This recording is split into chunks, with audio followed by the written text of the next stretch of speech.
Well, everybody, I'm excited because I have bought flowers from this grower for so long that I have anxiously wanted to have them on our podcast. Welcome, Charles and Bethany Little, to the Flower Podcast.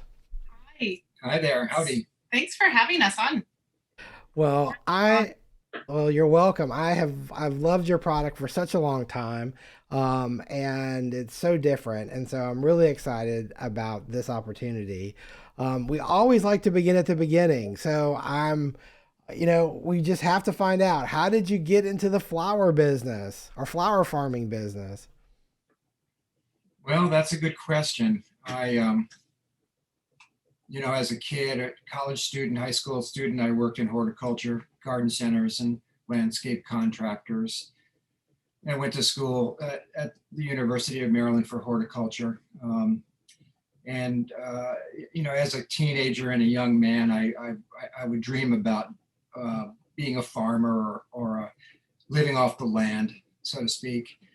But it wasn't until 1979, 80, where I I was gardening at the Fairlands Institute, and we grew a lot of flowers as well as vegetables and produce. And I got very interested in all the cut flowers, mostly for drying at that time. And so when I moved back to Oregon in 1981, 82, my intention was to try to find some land, buy some land, rent some land, and grow flowers, on somewhat of a large scale, row crop, on an acreage. And it took a while, but in 1986, we were able to rent 15 acres from the Saunders family on Seaview Loop Road. And this is the same land I farm today. So I've been here since 1986, Wow. farming this ground. And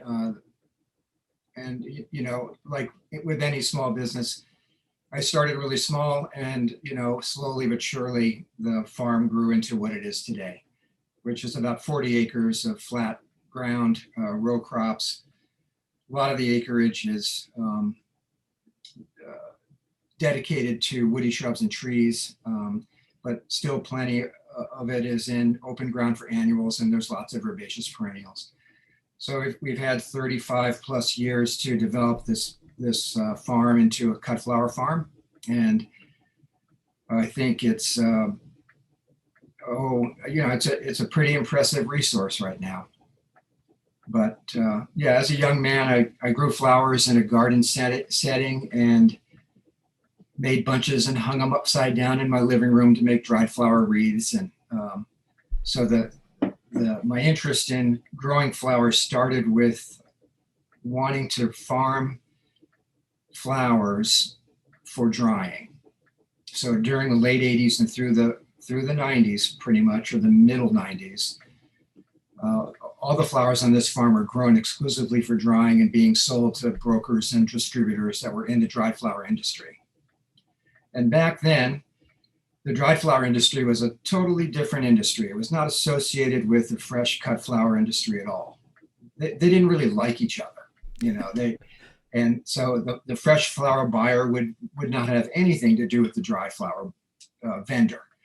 And so that's how we focused. And for those people that remember how popular dried flowers were in the 70s, 80s, and early 90s in the United States, they'll also remember how quickly it hit the skids, or how quickly people lost interest in it. So in the mid to late 90s, the interest in dried flowers nationally was just, crashing. And so we decided to then sort of focus on fresh flowers, because all the dried flower crops that we were raising could also be great fresh flowers. So it was easy for us to make that transition. Sure. We just had to find fresh flower buyers, and which wasn't that hard. So yeah, flowers is me. Well, the thing that's so interesting is most of the time when when farmers, or at least when I think of people wanting to grow flowers, like flower farming to sell flowers, I don't think of people starting in the world of dried. But of course, I'm just going to say, just for argument's sake, that I was too young to remember this, and and I'm going to say, it's interesting. I never realized that like fresh flower people didn't want to have anything to do with dried, or that there was this distinction or separation. And I just, for it to be so popular, it's hard for me to imagine that they didn't. I mean, because I guess now we think of them all as we all live happily together, and it's hard to imagine them not ever being that way. So that's really interesting. Yeah. In the beginning, Charles would do, that's how he started his business. It was only for dried flowers, and he sold, like, you had to have a 40 case minimum order, and every case is a solid, it's like only blue larkspur. So they're big orders. He'd get pre-orders, and freight trucking would come in and pick them up. None of this. And then they all went to just dried flower wholesale houses. And there's not as many of them now as there used to be. Like when I first started working with Charles, there was, I think we had a list of probably 10 different dried flower wholesale brokers throughout the, or not brokers, but wholesale houses throughout the nation. And now I know of 5 big ones, and we work with one big one and one smaller one.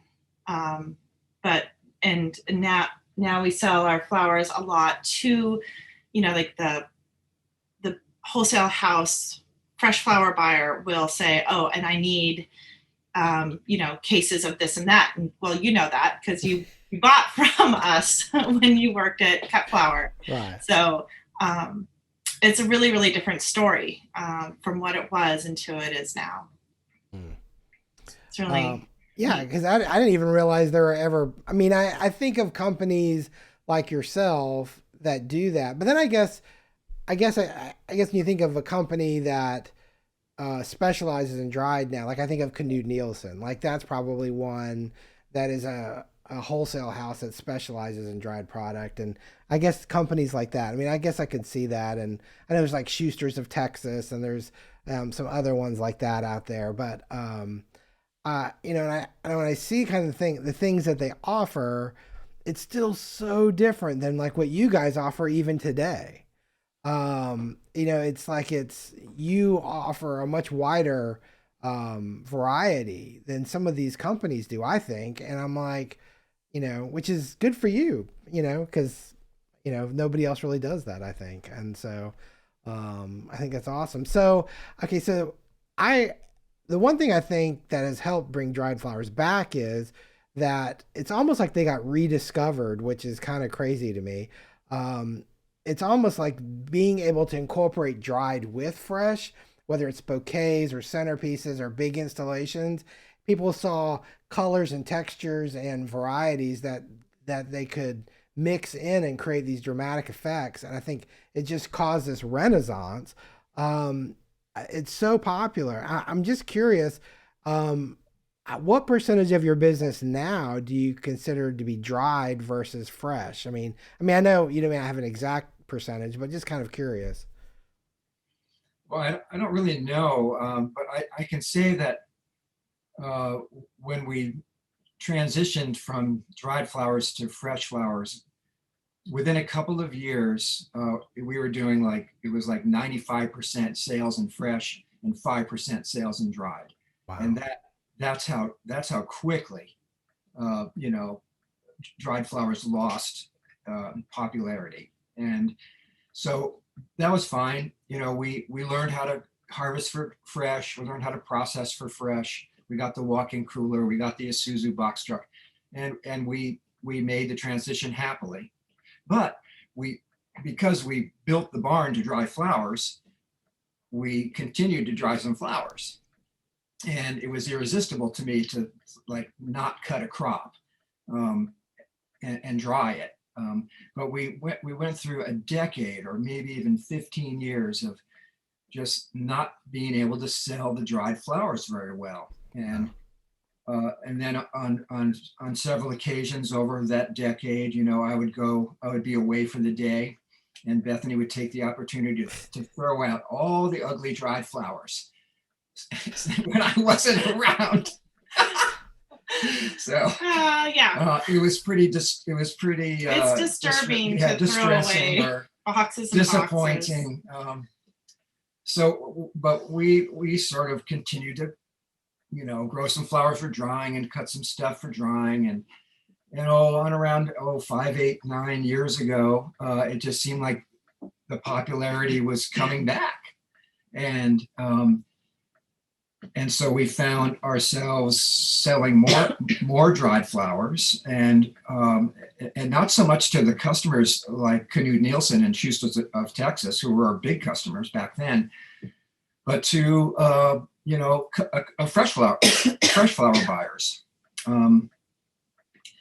So the popularity has increased, and I would say today or last year, for instance, maybe 20% of our gross income was from dried flowers. Wow. Up from 5.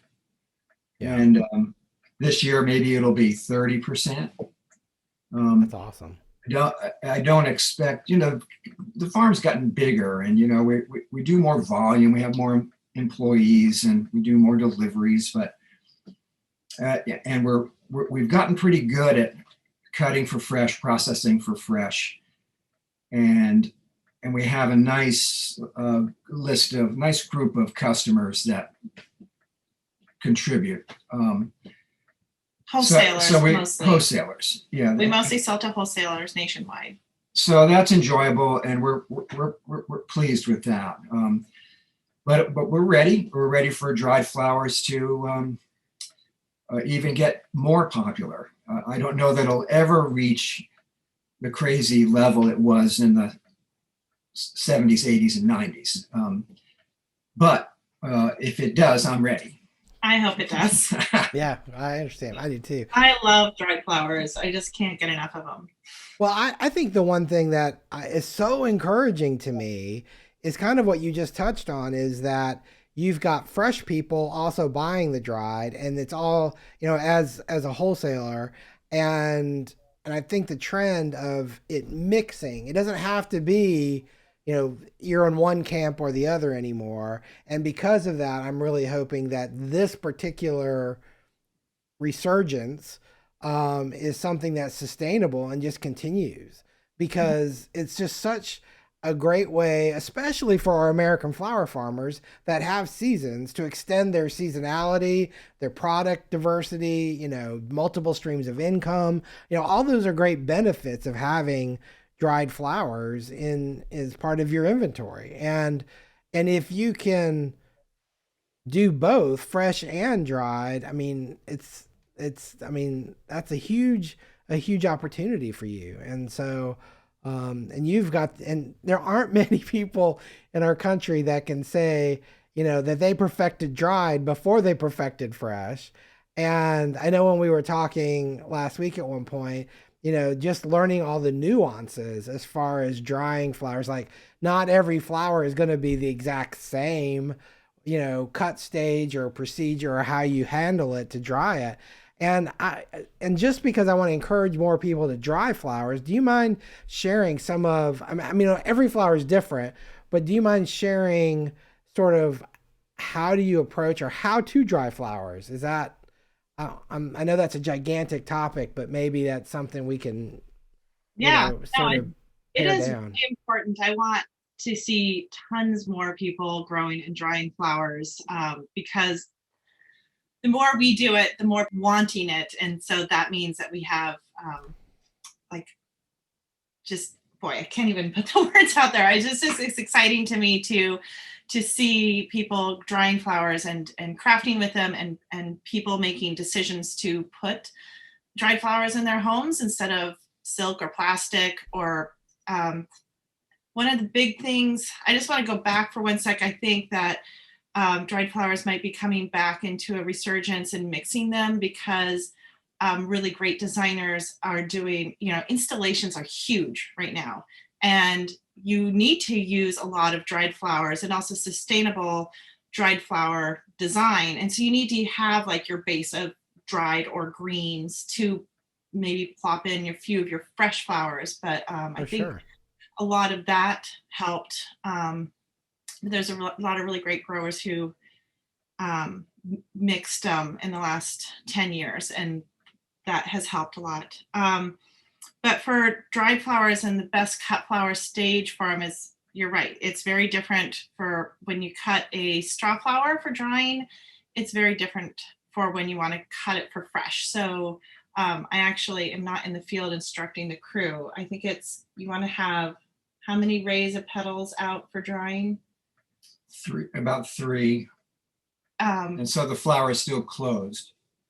That's the ideal stage to cut the straw flower, as opposed to the fresh. Right, because when it's open, it continues to open. Straw flowers continue to mature. So there's some varieties where they will continue to mature. But other things like peonies, you want to get it to the stage that you want to see it dried, but not falling apart. So you have to get it to that really puffy ball, or I wait till it's open so that you have all that ray of petals showing. So that's super different from fresh to dried, because if it was fresh, I would just want it, marshmallow Right. stage. Right. But if I dried it like that, it would just dry like a marble. So there's so many different cut stages like that. Well, I'm trying to. one thing I'm thinking about too is like larkspur, Mhm. because I think a lot of times people cut larkspur after maybe, like if they sell fresh and dried, or if they primarily sell fresh, then when they cut it and they don't sell it, then they dry it because it's like left in their cooler or something like that. They're just it's fresh product they never sold. And I almost question whether that's even a better, if it's better to leave it on the plant to let it color up more and then dry it. You know what I'm saying? It's like a lot of times people are drying their old flowers or flowers they didn't sell. And to me, it'd be better to, I don't know, I don't feel like you get the best dried flowers by doing that. Well, I There's. think Oh, sorry. larkspur is a good example. When you cut larkspur for fresh sales, you want it to have lots of closed buds on the tip. And for drying, you want that column of flowers to be just about uh, fully colored up and open. And what I tell my crew is to when they're cutting larkspur for drying, I say find the stems that have 3 to 5 closed buds on the tip, and any more closed buds, don't cut that. So you want it almost completely developed up to the tip. Um, and the reason why I think 3 to 5 closed buds on the tip of the stem is important is that if you let it go fully blown, where there's no closed buds, they're all open and showy, then the bottom flowers begin to fall apart. Right. So you find that window where you're going to cut a stem for drying, and it's going to dry well and be sturdy and not fall apart.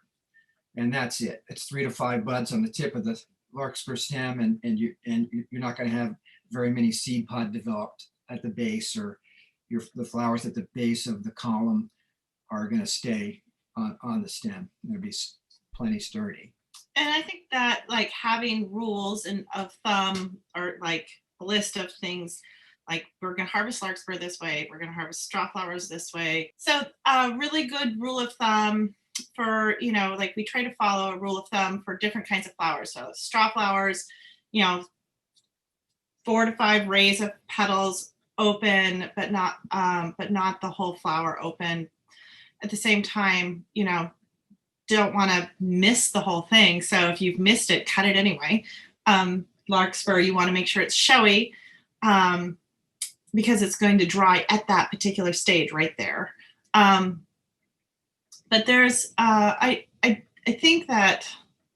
Well, let me say this. like echinops, like you guys, you know, I know I've said this to you personally, and I said this even last week. I think it's like I would rather use your dried echinops than anyone's fresh echinops because there's It's like this right, and it's like this really narrow window of time where the fresh is really beautiful right, before it starts to kind of turn that little bronzy kind of color to it, and but when you can cut it dried, it's just blue, and you can use it mixed as a with fresh all the time.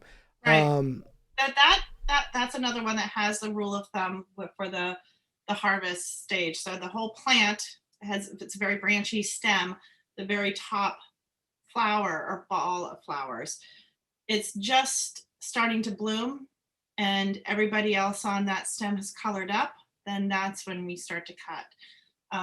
If we miss that center one and it's totally bloomy, we just cut that right out and cut the whole stem.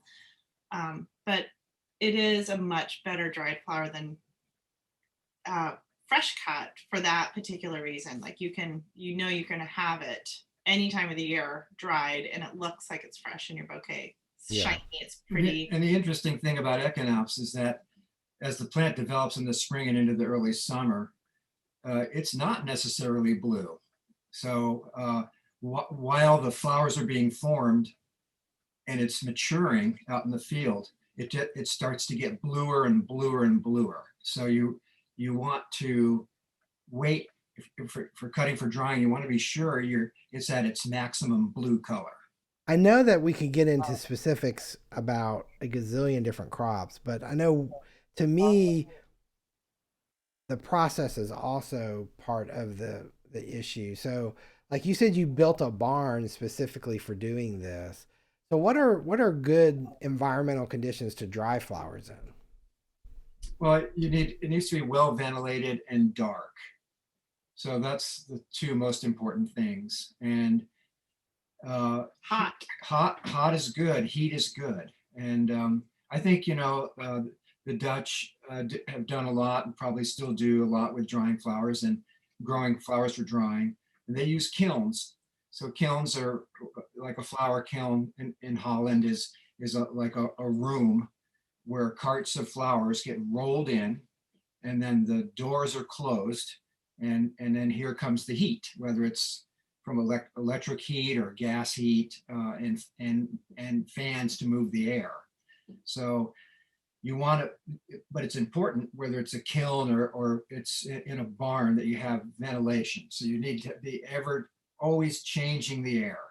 And in our situation, we built a barn that ended up being 3 floors, and so it's a very tall building. And initially, the idea was on the second floor was going to be dedicated to drying flowers, and not knowing, not having done any research really, or at the time not being able to copy anybody's ideas. I just came up with my own ideas, and so we put up frames and wires between them and aisleways to walk between the frames, and we use ladders, and we have a special little technique where we can use the rubber band. Grab the rubber band that's around the base of the bunch and pull it out a little bit, and then drape it around, wrap it around the wire, and hook it back into the stems. And that was an original, not original. I copied somebody on that one, but so we're hanging the bunches with the rubber band, That and it's hanging the bunches with the rubber band that it was actually harvested with. right, We're not adding another step. yeah.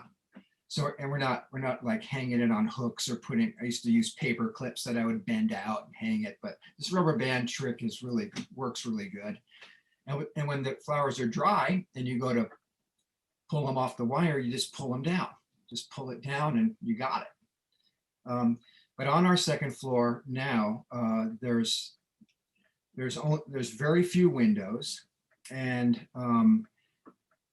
it's pretty dark in there during the day, and so we have a lot of lighting that we turn on when we want to work on the second floor.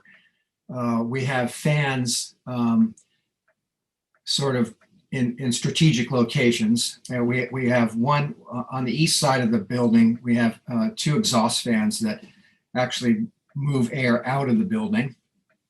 And then on the second floor itself, we have fans that are sort of commercial fans that sit on the floor, and you can tilt them and angle them different ways. But there's probably 6 or 8 or 10 of them in different spots, sort of blowing the air all around all the time. Well, there's also, with this barn, it was built with it's a big Dutch style barn. Second floor basically meets where the roof line comes, and there's little venting, and so I have fans at the open venting areas, so it's bringing in fresh air. And then there's fans that exhaust out, and then there's a bunch of fans that are up higher that just sort of blow air around. So just a lot of air exchange is going to dry your flowers quicker. And also have a very small dehumidifier in there. It's not homeowner, but it's not hugely commercial. It's not, it's just like, I don't know, it looks like a mini fridge. It's about that size. So it's nothing what like someone might think you would need to dry flowers, but I think the barn itself is just so beautifully constructed for it, and it works perfectly. Yeah, I was going to mention the dehumidifier. It's kind of a commercial unit. It is about the size of a small refrigerator. Like about 3 feet tall and 2 feet wide, and it works great. And I think the reason we got it was that we were storing flowers in the barn through the winter in boxes, and we were having some trouble with high humidity.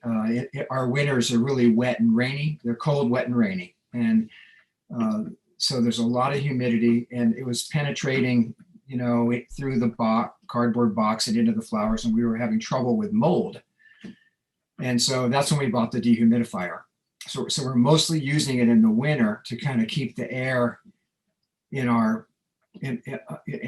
what's now a storage facility, to keep that air drier, crispier. Yeah. And I think it helps. I mean, it solved the problem. It did solve the problem. I think the fact that it's a wooden barn is really, really important. You can definitely dry flowers just about anywhere. The barn isn't the only place that we dry flowers. We use our Quonsets, which are just really simple rebar and remesh with greenhouse plastic over the top for putting our seedlings in, growing up babies before they go out in the field. And then we drape a black plastic over the top of that, and then put in some wires and use those for drying. So, doubling up, Charles is so clever about using every space that he had to dry flowers. And so those you can only dry during the hottest parts of the year, but like that, you couldn't store flowers in. You couldn't store flowers necessarily in a metal barn because there's no insulation from the outside. And with the wooden barn, there's definitely a lot more. The ship takes on the humidity for you. It doesn't just penetrate through. I think that's kind of interesting. Well, I'm glad you brought up the whole humidity angle of it, because I know this is kind of a silly story, but I tried to dry garlic here one time. I had not a ton, but I had a really good crop of garlic, and I'm like, oh great, I'm going to dry it, and we can use 80% of it for us, and we'll save 20% of it to plant in the fall or whatever. And of course it petrified. Actually, it just shriveled up, and it's so humid here that I wonder, people in more humid climates, I guess they'd either have to have more airflow or have more a dehumidifier, so to speak. So I'm not sure, but because what's the humidity average like where you guys are? Well, in the summertime, we 20 to 30% humidity. Okay. And I gotta cry for just a moment. I'm sorry. Can we have a moment just to shed a tear? Anyway, go ahead. I'm sorry. I know, it's beautiful here. For the last couple of days, we've had sort of another heat wave, and where there's been very little, like no wind. all day. And then toward the late afternoon, evening, here comes the tiny little breeze. And we have wildfires nearby. So for the last few days, the weather has been somewhat humid, and the skies have been smoky. So it's sort of appeared overcast, and the temperature is like 95 or 100 degrees, which Western Oregon people, we don't like it. We're not used to it. But yesterday the humidity was 40%, and it was awful. So that's in the summertime. That's a rare day in Western Oregon to have that high of a humidity. In the winter, where it's 38 degrees, raining and foggy, 80% humidity, 90% day after day after day. So storing the flowers over the years has been trouble, and then and also learning when the flowers are dry enough to put in a box. That don't jump, don't hurry up and package these flowers. Our dry summers, we've come up with ways of deciding whether the bunches are dry enough to be boxed up and packaged. Hmm. By breaking it, or like touching it to your lip. There's getting your fingers in the middle, in like behind the rubber band, and Hmm. because we've had so much trouble with flowers getting moldy in the wintertime, we really wanted to be sure that when we were packing them into boxes, they were as dry as they could be, because they are going to take on some moisture from the humidity in the air during the wintertime, which is good. I mean, the best dried flower to use while you're making a wreath has taken on a little bit of moisture from the air, and instead of like it being brittle, it actually bends a little bit more.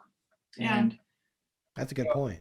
yeah, and I think the Dutch probably do this, and certainly people that have uh, flower growers that are drying flowers in kilns. Certainly here in Western Oregon, what they'll do is put their flowers on carts and roll them into a kiln, get the kiln going, with the moving air and the hot air, and the flowers might dry in 24 hours. They might dry in 30 hours, but they're super brittle. They're so dry. They just wheel those carts out into a building and let the air, whatever moisture is in the air, kind of go back into the stems and flowers, and to a little bit, regain a little bit of moisture. Yeah. When I'm choosing which flowers to pull down, like if we're gonna, like there's a whole wall of straw flowers, so I'll go and choose a bunch of each color and from the lowest part of the racks, because that's going to be the least dry, because it's didn't get as hot. And then I will, so we'll use straw flower as an example. I will take the bunch over to my workbench and I'll snap the bunches. I will feel sort of like, if I can feel your lip is very sensitive to moisture. So you can feel the moisture in your lip a lot better than your fingers. And then I will even start deconstructing flowers like straw flowers that have that really big, thick head. I'll just take my clippers right through the center and make sure that's dry in the center. Because last thing I want to do is spend all that time and then open up a moldy box, because we've just, created a little compost pile. Yeah, right. That's exactly what it ends up being. Yeah, so Um, that is super important. But one thing, I've been selling dried flowers, and I've done a Zoom workshop, and I've been doing live. So I've been talking with a lot of people across the nation, and they'll ask me like, how do you have your flowers not be crispy? And like people in Minnesota, say, where it's really dry in their house in the wintertime, I say like put it in your cooler overnight, because you wouldn't think that does it, but it does. It helps bring some moisture back to your flowers, so that when you're working with it, you don't snap it. I'm, like right now, I'm making wreaths, and I'm, I'm like can't put that right next to the wire because I'm gonna pop that sucker. It's just gonna break their little necks. But I'm trying to think about how else to bring humidity into it if you're in a really dry climate. Besides, if you don't have a cooler, maybe put it in your bathroom, when you're taking a shower or something. I know that sounds kind of Oh, I see. Yeah, no, I get it. Well, and I think there's definitely areas in the home which can have more humidity, whether it's like a bathroom, like you said, or kitchen maybe, or maybe you have some area that's covered outdoors or something. I mean, I'm sure there's ways of doing it. And I do want to say this too, because you sell dried flowers year round, well, until you run out, right. um, which is of whatever it is, and so that's the one thing I think is important for people buying dried flowers to just recognize that if you're looking, like if there's something that you want to work with year round, that you might need to think about, okay, well, how much do I need in a year? For example, you guys I know grow amazing Nigella pods that you almost always run out of. And I would have to think, okay, how many Nigella pods do I want for us to have for the entire year?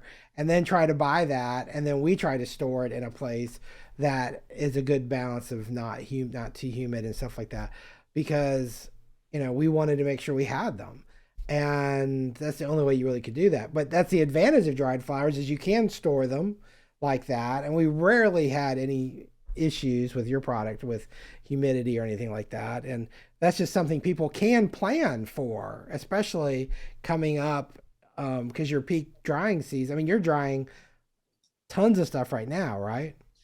Yeah, it is really full. Charles makes a list for the crew. What have we done recently? Oh, yeah, we're kind of over the hump in terms of harvesting some of the main crops, so like the oregano and the echinopsis, the nigella, the straw flowers. Those are sort of the bigger crops, the main crops where we just have hundreds or even a couple thousand bunches. And so there's a bit of relief uh,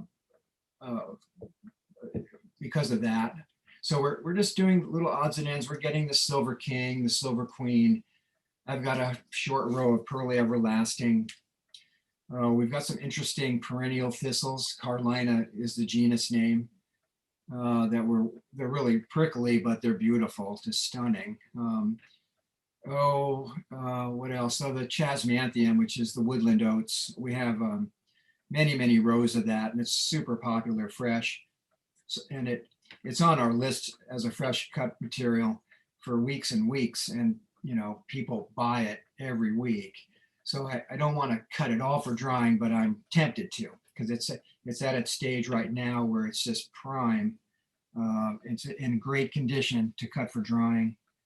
Oh, we've got some grasses like foxtail grass and red jewel grass that we're cutting for drying this week.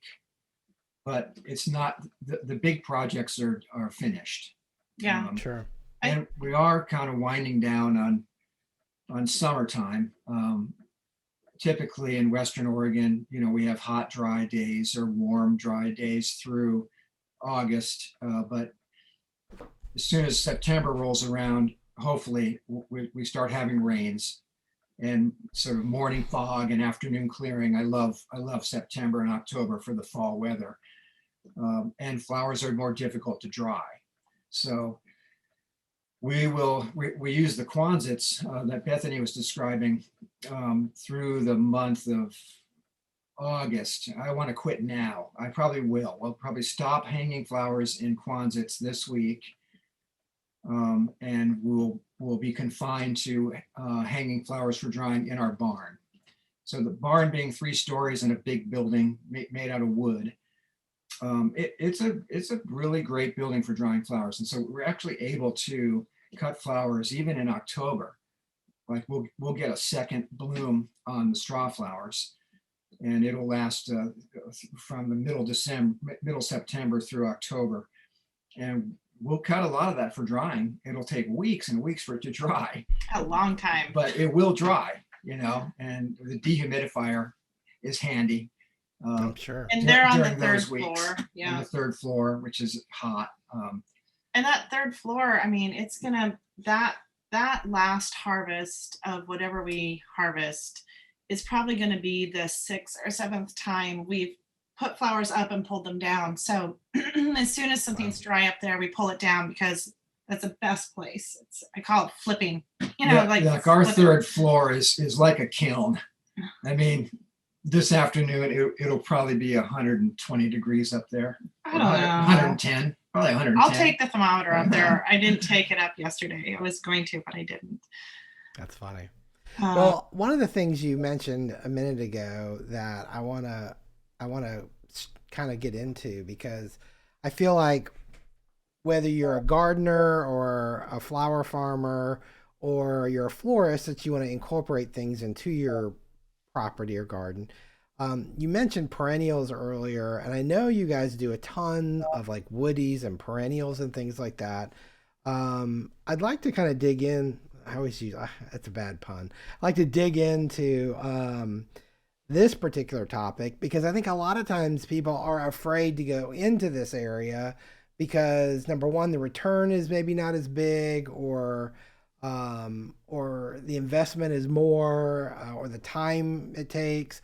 And I'm just, you guys are so heavily invested into it. I'd love to hear your thoughts on incorporating like woodies and perennials into the mix of your inventory. Well, do you have any comments on that? I love them, and the one thing that I try to think about is when you have a perennial or a woody shrub, is that it is going to be taking this space, and so if it's a one and done kind of cut, you want to make sure that it get a really good price for it, like a lilac. But other products are wonderful because they can provide so much for you. So say blueberry viburnum. This is a really great one. You can cut it as a flower bud, and that was because we were making bouquets and we didn't have any greens, and I was like, Charles, can I have this cut and like sell this whole crop in bouquets as my green and also my like white disc flower filler? And he's like, yeah, sure. But it was that it can be cut that way. It can be cut as green. We call it green pearl, in the greenberry stage. And then again, in what most people would think you would be growing it for is the blueberry. And then you can also manage the crop if for a fall foliage as well. There's a variety of the blue muffin. It's like something luster. Chicago luster has like an amazing foliage in the fall, right? Mm-hmm. So you could manage it for that's 4 different things. So if you're going to have something in the ground, make sure that it's doing something for you, because otherwise, most people have a small amount of space and they are going to want to flip their crop over so that they can get at least 2 crops a season out of it. Well, and my comments are woody shrubs, indeed, they take up a lot of space. And so viburnum's a good example, 9 bark. One row of 9 bark, you might plant you might put your plants out at 4 or 5 feet apart, which is pretty close. But those rows are going to need to be 8 feet apart. So because the plant gets so big. So one row of 9 bark, say you have a row that's 100 feet long of 9 bark, it's going to take up 8 feet wide by 100. So what is that? That's 800 square feet for a 100-foot row of a crop. And yeah, and so that's a lot of square footage on your farm, And I think that because when I started in '86, I rented a field that was 15 acres, and I grew 1 acre of flowers. in rows that were 4 feet apart, I felt like I had a lot of space. And years went by, decades went by, where I felt like I had a lot of square footage. And while I was sort of admiring other flower farmers making these raised beds and putting 3 or 4 rows in one bed and having crop support, that really wasn't. I was never going to do that. I was going to have single rows 4 feet apart, use a transplanter, and have lots of space. You could cut it from the south side, you could cut it from the north side. And so I had the land. I didn't own it, but I had the land to plant perennials and woody shrubs and trees. And I felt like I had plenty of space. So that was a benefit. That was lucky for me. And now, with probably half the farm devoted to woody shrubs and trees, Wow. I'm running out of what I call open ground for annuals. It's tough to find a place to put all the globe amaranth or all the straw flowers. So that's the thing. If you can stretch out, if you have lots of space, grow those woody shrubs. And if you don't, then decide which ones you really got to grow. Like blue muffin, viburnum blue muffin is a winner. Bethany described it 4 different ways, 4 different stages, 4 different times of the year where you can cut stems and they're marketable, whether it's the foliage, the berry, the flower, or whatever the other one was. But 2 berries. Two different berry stages. Yeah. But there's so many shrubs, and it's like we can't stop getting them because you get the catalog and you're just like, what else is there? Yeah, Candyland. It's a commitment. And over the last 25 years of planting woody shrubs and trees, we have destroyed rows and rows of them too. So we've tried things, we've taken care of them, and then it's like, I just can't sell all of this. Oh, geez, it's impossible. I can't figure out what to do with it. And removing woody shrubs and trees from your farm, that's expensive. And so you get in there with a chainsaw and loppers, and then you call up the guy with the stump grinder, and pretty soon you've got like $5,000 or $6,000 invest in removal because you need the land for something else. And I won't hesitate to do that if I'm really up against the wall in terms of like I can't sell all of this, or I can't figure out. Nobody wants to buy it, And we leave them in for a long time. Yeah. We're like, please come back to popularity. Yeah. So, or there's just things that people just start growing large amounts of, and the competition's too tough, or the market gets too flooded. So I think the most recent thing we might have taken out was forsythia. Yeah, we took out all of our forsythia. And we had like dwarf varieties. They were super great. We had like 2 rows that were 500 feet long. Took out lots of red twig dogwood. But I just want to make a comment about herbaceous perennials. They really are great. I think that herbaceous perennials belong on a flower farm, and typically if you start with seed, you'll get the seed to germinate, you'll transplant the seedling, it'll grow roots and leaves and stems the first year.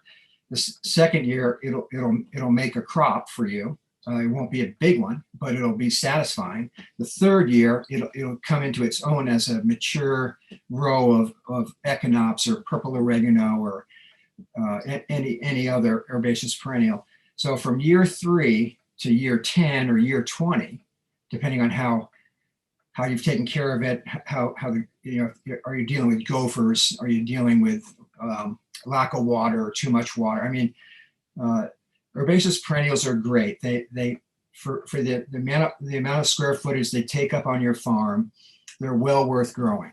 And the beauty of them is that they're going to make a prolific crop every year, once a year, and they're going to require sort of less weeding. and you don't have to work up the ground. You're not transplanting them. And most herbaceous perennials are going to live happily for 10, 15 years, borrowing gophers or, a drought or something like that. Or deer, borrowing things like predators, But Well, and there you can even get a couple crops off of them. Say, I'm trying to think of a good one. Well, like purple oregano sometimes will bloom again, if you harvest it and prune it, sprinkle it up. Yarrows are a good example of 2 blooms per year. And one, Achillea angel breath, or Achillea the pearl, is a white. It is a white type of yarrow that tends to bloom a little earlier than your other yarrows, and it's also a wonderful dried flower. So that's a great example. We have a couple rows of angel breath. It was ready to harvest for drying. We got in there and got it, and then we mowed it with the tractor. And I don't even think I fertilized it, but it was getting watered because everything else around it needed to be watered. So it was getting sprinkled, and then we got a second crop. Wow. And it was like half size. Instead of being 24 inches, the bunches were 18. Right. But great for dried flowers. But most perennials make 1 crop a year. Yeah.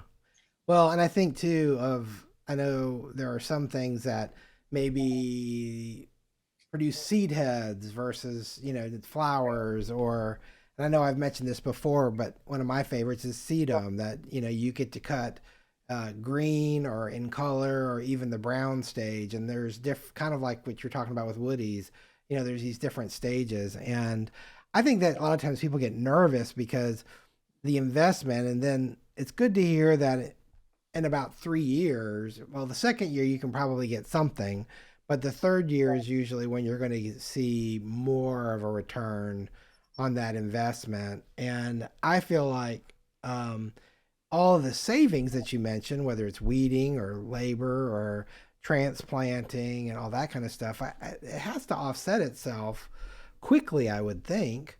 It does with herbaceous perennials. And so I am a big fan of, and it was a category of plants that I started out with. I just in 1986, while we were sowing seed for snapdragons and statice and asters and things like that, we were also sowing seed for echinops and oregano and other herbaceous perennials. So from the beginning, I've been, like the annuals and the herbaceous perennials were on the list. We were working them, and it's just that back to the woody shrubs and trees. That's a big investment. You really have to be committed, and if you have a notion that you want to grow some woody shrubs and trees, start as soon as you can, because you're gonna buy, say, a rooted cutting or a starter plant, and it might cost $4, for one plant, or it might cost 60 cents, but it's going to be a couple bucks, and on the average, and depending on how you grow it. In the early part of my doing woodies, I would buy the starter plants, and it would be like a flat of 32 plants, and so it's a rooted cutting that's grown in like a cell, in a 32 cell tray, and we would plant them into gallon containers or 6-inch pot, and then I would grow them on for a whole year, and then I'd plant them the following spring. Now, Okay. we buy the same starter plant, say in a 32 cell tray, and we plant it into like a 5-inch pot right away as soon as we get the plants, and we put that in the nursery, and then we let it sort of, the roots fill out the container, and the plant get sort of established in the container, and on around at the end of August we'll go plant that into the field, and it'll have September and October to kind of, where the soil is still warm and there's still sunny days, so the plant will start to grow into the dirt in the row and get itself established before the winter comes. And that's worked a lot. That's worked as well or better. and it gets the plant into the ground sooner, because the plant doesn't want to be in a woody shrub or tree doesn't want to be in a container. It's never going to grow that well. Right.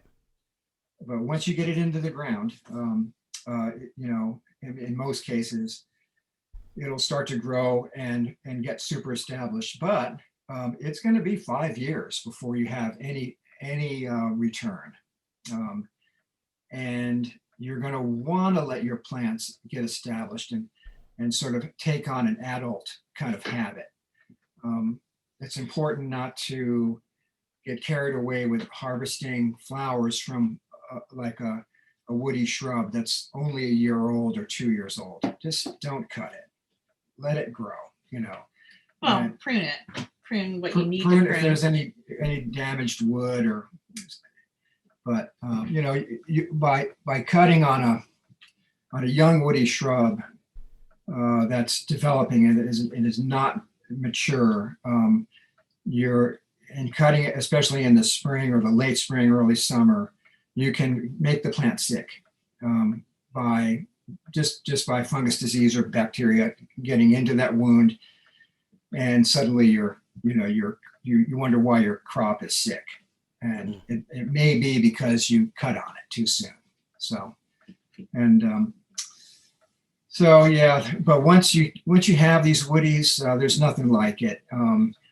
It's a permaculture kind of setup, scenario where by virtue of harvesting, you're doing the pruning, and if you're able to sell it all the good stems, by the time you're done, cutting and marketing that crop and nine bark or red twig dogwood or cotinus, you've pretty much done the pruning, and you can just go in and take care of any other stems that ought to be cut in the wintertime. And there's suddenly no weeding really. After a while, there's enough canopy over the ground so weeds don't really grow.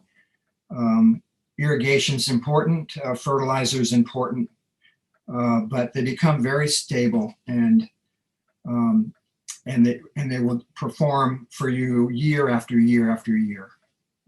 It's fun to walk those rows, like we have some beautiful cypress trees that we for specialty evergreens, and just they're on drip. They're happy out there. There's no weeds. It's just sort of like this almost like a European forest. Okay. How they planted all their forest in rows. It's it's just fun to be out there because they're just big mature crops. Well, and I want to encourage everybody too, because I know you said 5 years, but a lot of times that seems like that, in what we do, that seems like it's forever. But if you go ahead and make that investment now, I mean, I know in the house that we used to live in, there's so many things I never planted because I knew I was going to move eventually, and I didn't want to waste that energy. Well, we ended up living there 15 years. I could have enjoyed a lot of things that I put off enjoying because I thought, oh, I'm only going to be here 5 years. And so, it's like, what do you have to lose, really? I mean, yes, there's some hard, sweat equity and some dollars, but if the odds are you're going to in 5 years see a return, it's usually a good return, a big return, a lot different than annuals. And I don't know, I feel like it really sets people apart. I mean, that's one of the things I think about you guys is that's one of the things, just one of many things that sets you guys apart as a farm, is the fact you incorporate all these unusual perennials and woodies and things. What percentage of your business, and I hate asking these generalized percentage questions, but I'm just trying to give people a context. Like, what percentage of your business do you think is more annuals or versus perennials and woodies? Oh boy, I would say of the 40 acres that we have in farmland, probably 10 of it's available to annuals, and it's not enough anymore. And so I'd like to have more. We ran out of space this year, and and we have, lots of flats of interesting perennials that I don't know where to put them, and we may have to throw them out or pot them off into bigger pots and winter them over, which is not a bad idea at this point. I have some perennial white asclepias that I grew from seed, and I haven't planted it yet. It's in a 72 cell tray. Yeah, it's a And little depressing. I've got about 30 flats of foxglove apricot that I haven't found a place to put yet. I actually have a place today I could plant it, and we probably will. It'll be a little risky, but because foxglove is a perennial, but really it's best to grow it as a biennial, and which is a plant that from seed it grows roots and leaves and stems the first year, and the second year flowers like mad. Dianthus Sweet William is another true biennial. Lunaria is a biennial. There's not a lot of biennials out there, and it's not on the top of my list as far as like how many biennials do you want to grow.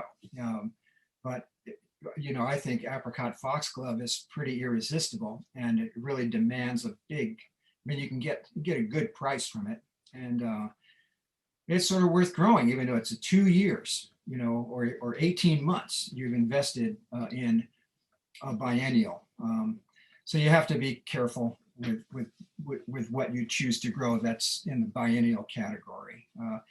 But yeah, I would say 25% of the land is available for annuals. And the neighbors have ground I could rent, but I'm not going to farm any more land. I mean, I'm too old. I'm not young anymore. I'm not a maniac. And so I'm just going to farm the 40, that's it.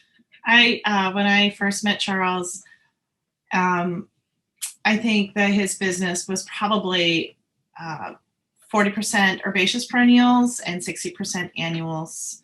But when he started buying shrubs, that the ground quickly filled up because there's just too many to choose from. Here's one little nifty cultural trick or practical or practice. It's a cultural practice that I've tried over recent years with woody shrubs. Is to work up some ground and mark out your rows at 4-foot settings or 4-foot spacing. So you got 4-foot rows. I mean, so you've got rows 4 feet apart, and plant your woody shrubs in every other row. And so what happens is you've got your rows of woody shrubs are now 8 feet apart. But they're only like little plants. They're only like 2 or 3 inches tall or 6 inches tall, and they're going to grow slowly. And then the space between, which would be every other row now, which is vacant, put annuals in there, and for as long as you can.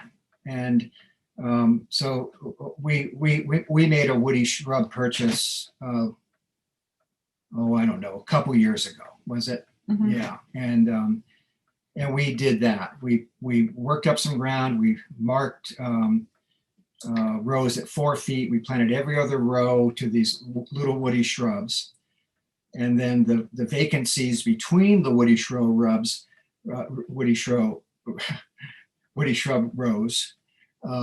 I sowed nigella, and so we had this great crop of nigella between the woodies.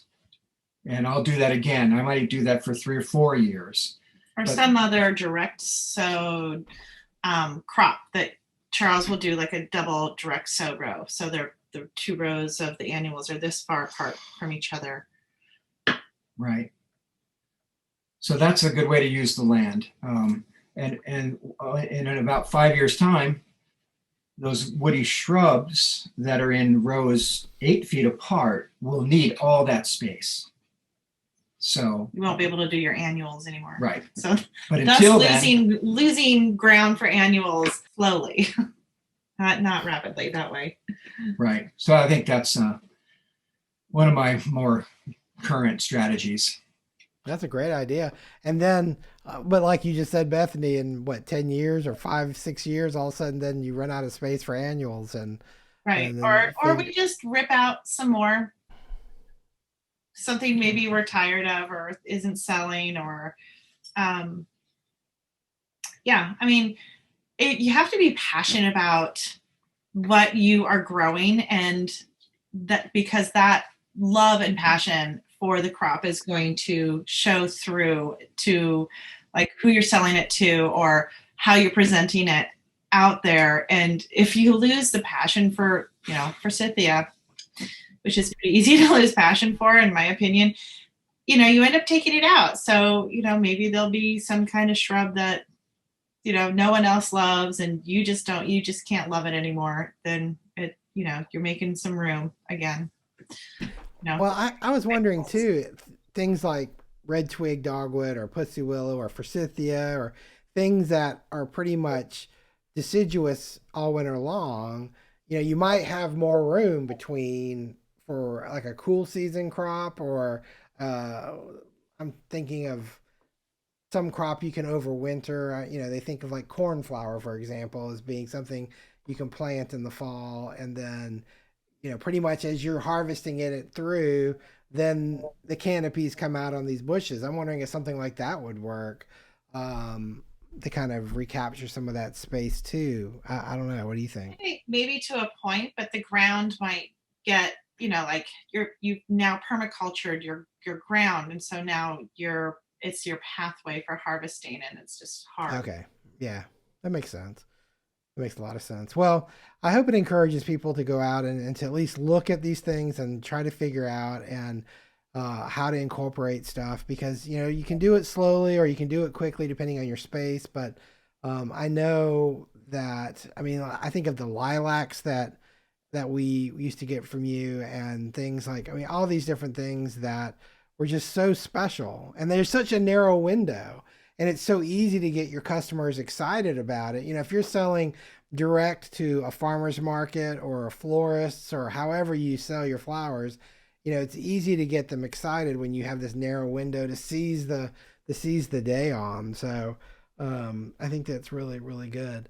I know we could talk for hours about all kinds of things, but I want to make sure that I give you guys each an opportunity, because I know, since I have both of you here, um, I'm curious if like if there's a piece of advice that you would like to make sure you leave florists with, or not just florists, but flower farmers. I don't know, it's something that's important to you that you thought would be worth sharing. Um, I think my piece of advice would be, and then just this is sort of in general, Mm-hmm. to everything, but in farming and in flowers, is just to stay really curious. And this is across the board, like new plants, visiting arboretums, paying attention in nature, especially when you're traveling, and looking at plants and thinking, how many different ways can I cut you to make a living? How can I stay a flower farmer forever and ever Mm-hmm. and ever? And so staying curious is going to take you so far in life, and it's going to keep everything so much more interesting. Yeah, and I think, and what the result of that is diversity. So probably for me, that was uh, one of the key ingredients to what I thought would allow me to be successful was to have diversity in the number of crops I grow, or the kinds of crops I grow, and as well as diversity in the kinds of customers I have. So diversity on the farm, diversity in the garden. These are all wonderful things that only lead to a healthier, more successful kind of environment. And on our farm, we have so much land devoted to woody shrubs and trees, and so much devoted to herbaceous perennials, and it's all has been done kind of like hit and miss, sort of like on the fly, not really, but it's all been done kind of winging it. That on any given acre on this farm, you might find 4 rows of woody shrubs that are 6 or 8 feet tall, and then a slot of 4 or 5 rows that are it's in annuals, and then another block of 4 or 5 rows that's herbaceous perennials. And so it's all mixed up, and not on purpose, but just how it happened by nature, and it occurred naturally over many years. The result of that is like an ecosystem of snakes and birds and insects, and as well as sun and wind and dust, and it just makes for a healthier environment. So we have parasitic insects eating aphids, we have birds eating bugs, we have snakes hopefully eating gophers. All those things to me are beautiful. That's diversity, on the farm. And diversity in the office is, don't put your eggs in one basket. Don't have 1 or 2 customers. Don't have 3 or 4. Have 13, 20, have 100, have 1,000 customers, have different types of customers. And I think that when I started in '86, I wanted to farm flowers for drying, and I wanted to sell flowers to the volume buyers. So that's the likes of Schuster's of Texas, Knut Nielsen, Mirsky Inc., Coast Wholesale, Earps Mountain Farms. And these were the buyers that were going to buy case lots of single colors, and they were going to be able to send me an order for 40 boxes. That was the direction I wanted to go. And I think that was probably a good direction for me at the time, because it got me farming in a serious fashion. But now, our income is derived from lots of places. So I think, and it settles me. I feel more calmer that, while our bread and butter is still selling flowers to wholesalers in different cities in the United States, we also have a vending stall at the Portland Flower Market. We also have a farm stand on our farm on site. We also sell to grocery stores from time to time. And what else do we do? We sell dried flowers, I'm working on the website. So diversity and what you're growing and how you're making your sales are just really important, I think. Right. And, any of us that have been at this a while, we've sort of found ourselves with a really big customer. And in my case, with dried flowers, it was Knut Nielsen. And it's like, if those boys get mad at you, and dump you, what are you going to do? You're going to be scrambling. So it's important to have more than one way of selling something. Or like what you said earlier, you have all your eggs in dried flowers, and all of a sudden that demand, coming through the 90s goes away. Right. And it's not popular anymore. And then you have to zig to fresh, like what you did. And no, I think that's a great point, and I'm really appreciate you sharing that, because I feel like I can't think of. I mean, I want to say there's probably a dozen people I know that are really actively trying to extend their seasons through dried flowers. They're different markets like you just described and things like that. And I feel like it's hard too, because I know that so many people, when it comes to October, they're just ready for it to be over. They've busted their butts, since who knows when in the year, and it's kind of like, yay, finally everything. We had a frost. Or I hear people refer to it as frostcations, and and I think, Happy Frostmas. Yes, Frostmas. Yes, that's the other one. And it's just, and I get it. I do get it. But sometimes, depending on how your year went, you might be glad you put those nuts away for the winter and had those dried flowers that you could make wreaths with, like the beautiful ones behind you, and or dried flowers that you can make other bouquets with for Valentine's Day or things. So anyway, I just appreciate you guys' time so much. Thank you so much for being on the Flower Podcast. Thank you so much. It's been a pleasure.